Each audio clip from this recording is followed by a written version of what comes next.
สวัสดีทุกคนมื้อนี้ก็สิมารีวิวต้นบักทั่วที่ข่อยปลูกไว้65ขุมตอนนี้สิมาให้เบิ่งก่อนเวลาฝนตกน้ำมามันเป็นแบบนี้เลยดินที่ดินของข่อยนะนี่เต็มเป็นแต่แกงได้นะว่าแต่ฝนมานะ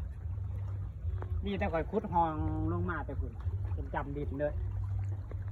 มาสั่นบ่ได้ทุกคนไป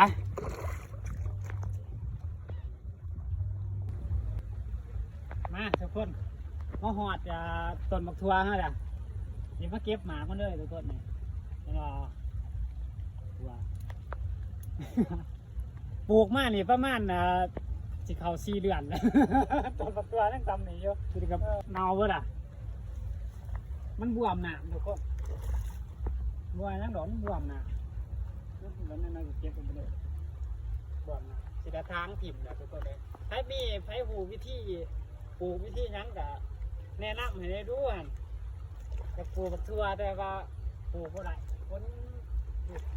เช็ดจะรักเป็นขันหันแมนเมื่อได้หันแมนตัวบักทั่วเมื่อได้นี่เด้ทุกคนบักทั่วมันเป็นต้นอะไรมั้ย โอ้ยแม่งใหม่ของพ่อเนี่ยมันเป็นต้นแบบนี้เป็นหมาก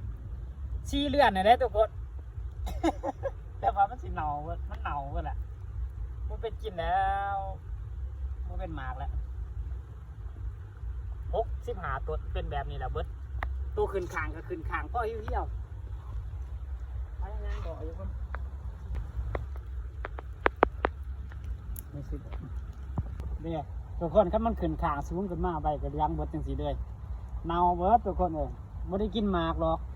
เนี่ยทุกคนคงสิได้กินซ้ำนี่แหละ65ตัว65กล่องซุ้มเหินได้ซ้ำนี่แหละพอได้กินกับเฟออยู่2-3 คำก็เอาไปสิ ไปพ่อเนี่ยเอาซ้ำนี่แหละหายมาเบิ่งซ้ำนี่แหละ